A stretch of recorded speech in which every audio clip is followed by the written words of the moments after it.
So we're talking about productivity. Why is productivity and being productive so important? And how do you get into a state where you are as productive as possible, or in a flow state, as some people say? So there's a few things that you can do. Now, one thing that I found is I time block my deep work block. So I have a set amount of time where I'll complete a deep work block. And this is all about knowing and understanding you. If you can't work for 4 or 5 hours straight in a deep work block, don't time block 4 or 5 hours. Time block the time that you feel like you need to get those tasks done. Now, what I'll do is in a future video, I'm going to actually link my Google Calendar so you guys can have a look at how I structure my day around a 9-to-5 job. I time block everything, and the main reason I time block everything is because I like to know the structure of my day, what I need to do in those set times, what I need to complete, and it just helps me to stay accountable. It also helps me to know what I need to do and when I need to do it by. And so I couple two things. I couple my to-do list, which is all on my notes on my phone and on my Mac, and then my Google Calendar. In the deep work blocks, I know that I need to get my to-do lists done. Anything else and everything else is all operationalized. So I built systems for everything. And some people might think that's extreme. Like, I even have a system for waking up, my nighttime routine as well. And that's just because we're creatures of habit. And so that's my first tip to you, is that with productivity, if we're all creatures of habit, so create a routine that makes you as productive as possible. Create an environment where it's so easy to win that it becomes impossible to lose. Get your phone out of the way. Lock it in your car if you have to. That's what I did when I first started doing this. I couldn't not go on my phone, so I had to lock it in my car. Now I've got way better at that since. It's now in my room. But I keep it over in a drawer over the opposite side. When I'm doing deep work blocks, I put my noise cancelling headphones in. Can't hear a thing around me. Just focused on the task that I need to do. The other thing that I do is, because I allocate deep work block times, I know those certain times of the day consistently is when I'm going to be my most productive. And that's just going to be trial and error. I've been doing this for over a year and a half, so I know now around my 9-to-5 job what are the most productive times for myself to get work done. Now, with that in mind, that you need to find what works best for yourself. And that's going to be difficult, especially when you're still working a full-time job. Now, I've had to make lots of sacrifices. I have to make sacrifices for my sleep, my health. There's been periods, seasons in my life, 2-3 months, where I've gone with 4 or 5 hours sleep most nights. And then on a Saturday or a Sunday, I'll sleep for 13 hours, for example, to catch up on all the sleep. There's also been times when I've got really ill really easily for the simple fact that I worked and had such a lack of sleep that I was so run down. I've had rashes come through on my arms. I've had colds, I've had flus, way more often than I ever would, because to me, the priority is this business. Now, I don't sacrifice like the gym or running, because that's something that really helps me, but I'm now going through the period of my time where I'm trying to prioritize my sleep more. And that's what I also want to get to you, is you're gonna have seasons where you need to work hard to get to a place. I'm lucky enough now that I've got to a place in my business where there are people doing tasks for me that allow me to get the sleep that I need in around my 9-to-5 job. Now, some evenings, some nights, I might not get all that work done, which means I'm gonna have to stay up later. But I'm aware of that right now, because that's the sacrifice you have to make to be able to get to where you want to be. And it might sound extreme, but you don't get ordinary outcomes from being ordinary or normal. You get extraordinary outcomes from doing extraordinary things. And so that's another thing, is that it's not always going to be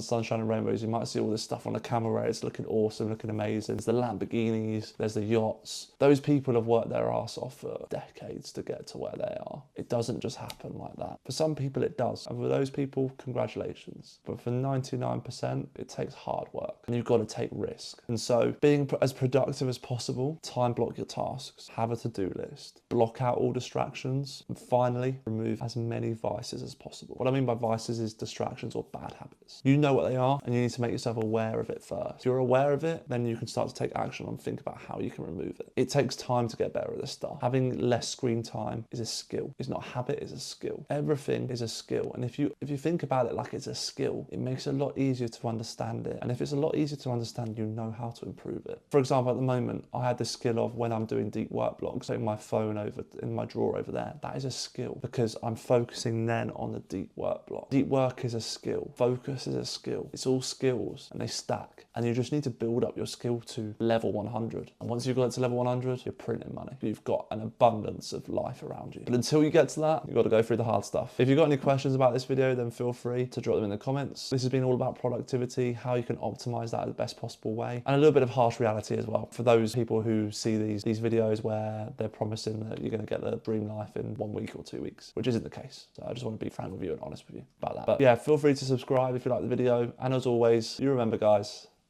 take action.